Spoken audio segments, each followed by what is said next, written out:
Hello friends, रोमांचक तथ्य में आज आप सबको सबसे युवा स्वतंत्रता सेनानी और भारत के सबसे युवा शहीद के बारे में बताने जा रहे हैं। आज़ादी की लड़ाई के सैकड़ों महानायक आज भी हमारे मन मस्तिष्क में अमर हैं। वहीं सैकड़ों ऐसे भी हैं जिनकी वीर गाथा गुमनामी की खाक छान रही है। स्वतंत्रता संग्राम के ये वो नायक हैं जिन्हें इतिहास के पन्नों में कहीं भुला दिया गया है। ऐसे ही एक वीर नायक हैं बाजी राउत, जिन्होंने महज 12 साल की उम्र में आज़ादी के लिए अंग्रेज़ों की गोलियां खाई थीं। स्वतंत्रता संग्राम के इतिहास में बाजी राउत को देश का सबसे कम उम्र का शहीद बताया गया है। बाजी राउत का जन्म 1926 में उड़ीसा के ढेंकनाल में हुआ था। 11 अक्टूबर 1938 को महज 12 साल की उम्र में बाजी राउत ने अंग्रेज़ों की गोलियां खाईं और शहीद हुए, लेकिन उनके साहस की कहानी आज भी रगों में जान फूंक देती है। बाजी राउत की शहादत ने नीलकंठ गांव समेत पूरे उड़ीसा में आज़ादी के दीवानों में क्रोध और ऊर्जा का संचार किया था। यह चिंगारी बाद के दिनों में स्वतंत्रता संग्राम की ज्वाला बन गई थी। बाजी राउत के पिता हरी राउत नाविक थे। पिता का देहांत हो गया था, जिसके बाद माँ ने ही बाजी को पाल पोस कर बड़ा किया। उनकी माँ आस पड़ोस में खेती से जुड़े छोटे मोटे काम किया करती थीं। उस समय ढेंकनाल के राजा हुआ करते थे शंकर प्रताप सिंह देव।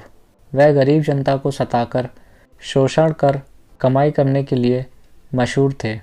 उड़ीसा में राजाओं और अंग्रेज़ों के खिलाफ जनता का आक्रोश बढ़ रहा था। ढेंकनाल शहर के रहने वाले वैष्णव चरण पटनायक ने बगावत का बिगुल फूंका था। वीर वैष्णव के नाम से पहचाने वाले इस नायक ने प्रजामंडल नाम से एक दल की शुरुआत की। इस दल की एक वानर सेना भी थी। उड़ीसा मैटर्स की रिपोर्ट के मुताबिक यह छोटी उम्र के बच्चों की सेना थी। बाजी राउत इसी वानर सेना का हिस्सा थे। पटनायक रेलवे विभाग में पेंटर की नौकरी करते थे। असल में उनका मकसद रेलवे पास पर मुफ्त में देश घूमना और बगावत की आग को दूर दूर तक फैलाना था। बगावत तेज होता देख आसपास के राजाओं और अंग्रेज़ों ने राजा शंकर प्रताप सिंह देव के लिए मदद भेजी।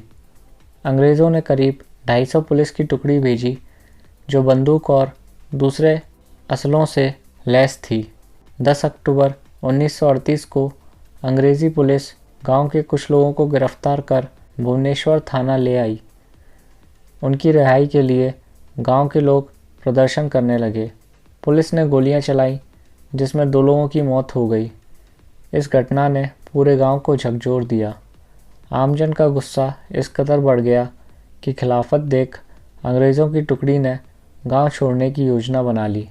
पुलिस ने ब्राह्मणी नदी के नीलकंठ घाट से होते हुए ढेंकनाल की ओर भागने की कोशिश की। देर रात पुलिस घाट पर पहुंची।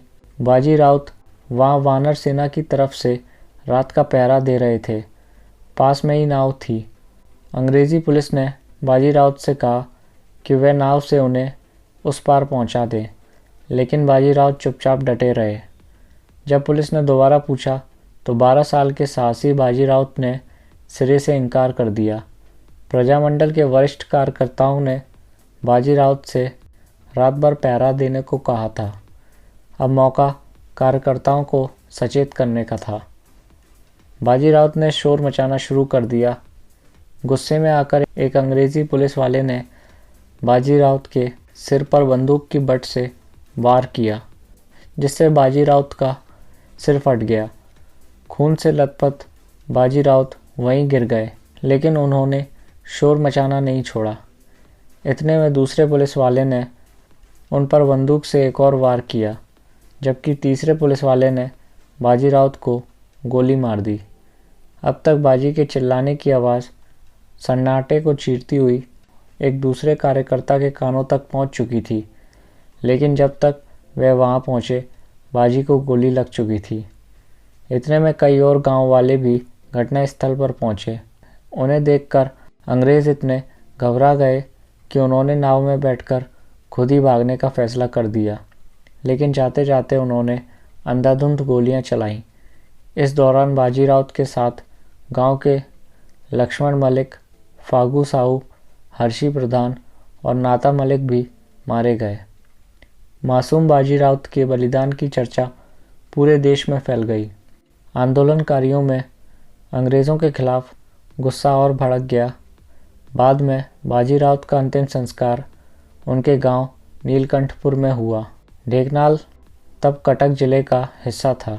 बाजी राउत की अंतिम यात्रा में हजारों लोग जमा हुए। सबकी आंखें नम थीं और सीने में गुस्से की आग धधक रही थी।